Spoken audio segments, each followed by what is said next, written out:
Is Jungkook the hidden trigger behind a 30x ticket price explosion? Why BTS's Mexico City shows turned into the most controversial concert battle of 2026? What happens when one name trends? One city locks its gates in under an hour, and millions of fans realize they were never really competing with each other, but with something far colder, far more calculated. Was this simply the price of popularity? Or did Jungkook's name become an unexpected signal flare for an underground resale machine that knew exactly when to strike? Mexico City woke up to celebration and anger at the same time.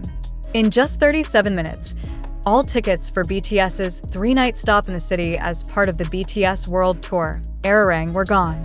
According to Ticketmaster, roughly 1.1 million users flooded the virtual queue simultaneously, crashing expectations and rewriting local records for live music demand. On the surface, this was another historic win for BTS, a group long accustomed to shattering benchmarks across continents. But beneath the triumphant headlines, a darker question began circulating among fans, analysts, and industry observers alike. Why did ticket resale prices begin to climb at a terrifying speed the moment one phrase started trending? Jungkook Mexico? Data pulled from X showed a sharp spike in mentions of Jungkook Mexico, occurring almost in parallel with the sudden inflation of resale prices. Tickets that initially sold for around $98 were soon listed for as high as $2,015, nearly 30 times their original value. This wasn't a slow burn. It was an explosion. And to many fans, it felt anything but random. Was Jungkook, BTS's golden magne and one of the most searched musicians on the planet, unintentionally turning Mexico City into a reseller's jackpot? Ticketmaster described the Mexico City sale as one of the most intense and high-demand ticketing events in the recent history of Mexico's live music industry. Demand didn't just come from within the country. Fans logged in from more than 1,300 cities worldwide, including Lima, Bogota, Santiago, California, and Texas. Mexico City, long emerging as a strategic hub for global tours, suddenly found itself at the epicenter of a worldwide digital stampede. Estadio GNP Seguros, already gaining recognition as a must-stop venue for top-tier international artists, became the symbolic stage for something much larger than a concert series. Industry analysts were quick to highlight the broader economic implications. Research from the Hyundai Research Institute has consistently shown that BTS's global recognition correlates directly with surges in Korean consumer goods exports, from cosmetics to food products. Experts estimate that each BTS concert can generate up to 1 trillion KRW in economic value when factoring in tourism, accommodation, transportation, and local spending by international fans. In Mexico City's case, the ripple effect was expected to be enormous, reinforcing the city's status as the most vital K-pop market in Latin America. Yet as hotels filled and flights sold out, a different kind of market was booming even faster. Resaled on X, frustration erupted almost immediately. One post from the account at BeautifulSoulB7 accused the system of failing real fans, claiming that a disproportionate number of tickets had fallen into the hands of resellers before ordinary buyers had a fair chance. Screenshots of resale listings circulated widely, showing prices climbing into the tens of millions of Korean won, equivalent to hundreds of millions of rupiah. The post gathered thousands of likes and reposts, quickly becoming a rallying point for armies across borders. Soon after, a petition appeared on Change.org calling for the removal of Ticketmaster OCISA from ticket sales operations in Mexico. The petition highlighted the shocking disparity between original ticket prices and resale listings, framing the situation not as an inconvenience, but as a systemic failure. Fans from Mexico, Korea, and beyond demanded that HYB, Live Nation, and relevant authorities investigate the practices behind the sale and cancel tickets suspected of being acquired for resale. But amid the outrage, one detail refused to be ignored: the timing. Social media analysts began comparing charts, and the overlap was impossible to miss. As soon as Jungkook Mexico began trending, resale prices surged. For many fans, this was more than coincidence. Jungkook is not just a member of BTS, he is a global algorithmic force. His name drives clicks, searches, and engagement at a scale few artists in the world can match. To seasoned resellers, this kind of data is gold. Speculation spread that reseller networks had deliberately targeted BTS concerts in cities with especially large Jungkook-biased fanbases, knowing demand would reach extreme levels. Mexico, with its deeply passionate ARMY community and proven buying power, became the perfect storm. The theory suggested that Jungkook's trending presence acted as a signal, confirming that resale prices could be pushed far beyond conventional limits without collapsing demand. As this narrative gained traction, Jungkook's name became entangled in public anger, not because of anything he did, but because of what his popularity represents in a data-driven marketplace. Some fans questioned whether it was fair that his name, synonymous with artistry and emotional connection, was now being associated with price manipulation and exclusion. Others pushed back, arguing that the true culprit was a system that allows speculative buying to flourish unchecked. Ticketmaster maintained that the sale reflected unprecedented demand rather than preferential access for resellers. The company emphasized the scale of global interest and described BTS as redefining modern music through positive messaging and inclusivity, particularly resonant with Mexican fans. Yet for many, these explanations rang hollow when contrasted with the lived experience of being locked out within minutes and then confronted with unaffordable resale listings. The controversy also cast a spotlight on BTS's return as a full group following the completion of mandatory military service. The Arirang Tour is not just another world tour. It marks a symbolic reunion, a cultural moment charged with emotion and expectation. Adding to the intensity, pre-orders for BTS's fifth album Arirang surpassed 4 million copies in just 1 week, underscoring the scale of anticipation surrounding this era. In that context, Mexico City was never going to be just another stop. It was always going to be a pressure test for infrastructure, for ticketing systems, and for the ethical boundaries of the global concert economy.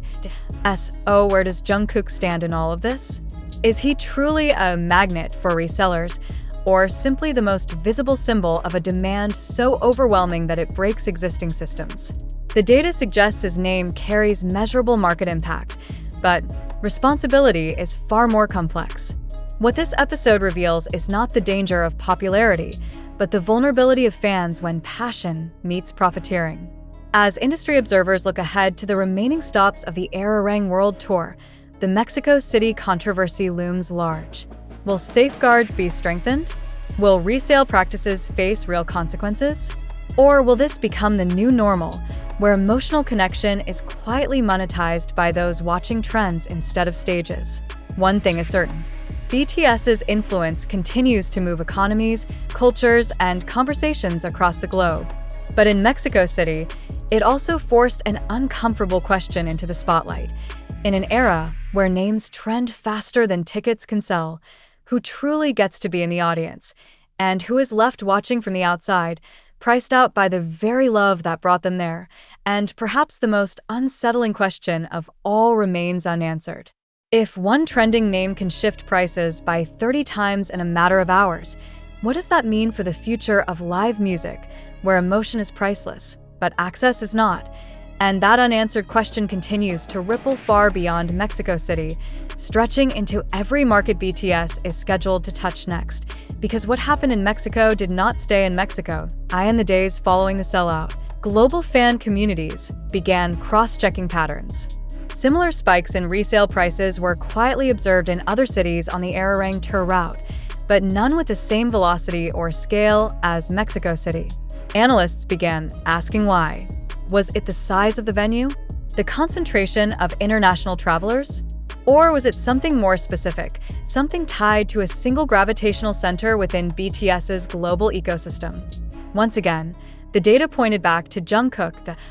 In Latin America, Jungkook consistently ranks as one of the most searched K-pop idols across platforms, often outperforming entire groups in engagement metrics. His solo releases, brand endorsements, and viral moments have built a digital footprint that extends well beyond traditional fandom boundaries. For resellers who operate not on emotion but on algorithms, this kind of visibility functions like a market forecast. When his name trends alongside a city, it doesn't just signal interest, It predicts inevitability. Several industry insiders, speaking anonymously, suggested that large-scale reselling operations increasingly rely on social listening tools to decide where to concentrate purchasing power. These tools monitor keyword velocity, geographic clustering, and sentiment. When Jungkook Mexico began accelerating on X, it may have confirmed what resellers were already betting on, that demand would be limitless and resistance to inflated prices minimal once emotional attachment kicked in. This is where anger began to shift direction. Initially, frustration was aimed squarely at Ticketmaster and local promoters. But as the discourse evolved, fans began questioning the broader structure that allows such exploitation to thrive. Why are anti-bot protections still insufficient in markets with proven high demand? Why are resale platforms able to list tickets at astronomical prices within minutes of a sellout? And why does the burden of fairness always seem to fall on fans rather than systems? Jungkook, meanwhile, became an unwilling symbol in this debate. His name appeared in headlines, hashtags, and think pieces not because of controversy surrounding his actions, but because of his economic weight. To some fans, this felt deeply unfair. Jungkook has long been associated with sincerity, humility, and emotional openness. Seeing his name linked to words like manipulation and profiteering felt jarring, almost sacrilegious. Others, however, framed it differently. They argued that Jungkook's pull exposes the truth about modern live entertainment, that popularity is no longer just cultural capital, but financial leverage. In this reading, Jungkook is not the problem, but the proof. Mexico City's role in this story is equally significant. Once considered an optional stop for global tours, the city has rapidly transformed into a cornerstone market. The sheer scale of demand for BTS demonstrated that Mexico is no longer catching up, it is leading. For K-pop, it represents a convergence point where passion, population, and purchasing power collide. That very status, however, makes it especially vulnerable to speculative exploitation. Local fans voiced a particular sense of betrayal. Many had saved for months, even years, anticipating BTS's return after military service. For them, the Era-Rang tour was not entertainment but closure, reunion, and validation. To watch tickets disappear in under an hour, only to reappear at prices equivalent to months of wages, felt like having that moment stolen. International fans echoed the sentiment. Posts from armies in Korea expressed disbelief at the resale figures, while fans in the United States and Europe warned that similar patterns could emerge in their own cities. The Mexico City incident became a cautionary tale, shared widely across timelines and group chats. HYB, Live Nation, and Ticketmaster faced mounting pressure to respond more decisively. While official statements reiterated commitments to fair access, fans demanded concrete action: ticket cancellations, identity verification, stricter resale caps. The silence around Jungkook's name in official communications only amplified speculation. Was it being deliberately avoided to prevent further escalation? Or was the industry itself unsure how to address a problem rooted so deeply in data-driven demand? As this debate unfolded, one uncomfortable reality became clear. The emotional bond between BTS and their fans, often celebrated as the group's greatest strength, is also what makes moments like this so volatile. When connection is this intense, scarcity becomes painful. And when scarcity is monetized, outrage is inevitable. The irony is impossible to ignore. BTS's message has always centered on accessibility, empathy, and shared experience. Yet the infrastructure surrounding their success increasingly moves in the opposite direction, filtering access through algorithms and wallets rather than devotion. So what happens next? Some analysts believe the Mexico City backlash could force meaningful reform, at least in Latin American markets. Others are more cynical, predicting that as long as demand continues to outpace supply by such extreme margins, resellers will adapt faster than regulations. If Jungkook's name continues to trend at this scale, it may remain a beacon, not just for fans, but for opportunists watching from behind screens. Still, amid the noise, one thing remains unchanged.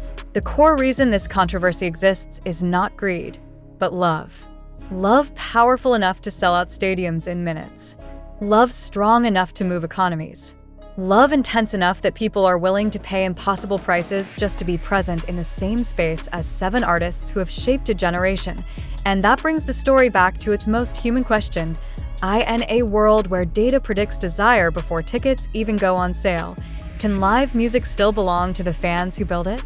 Or has the industry reached a point where names like Jungkook no longer just inspire cheers, but silently dictate market behavior in ways no one fully controls?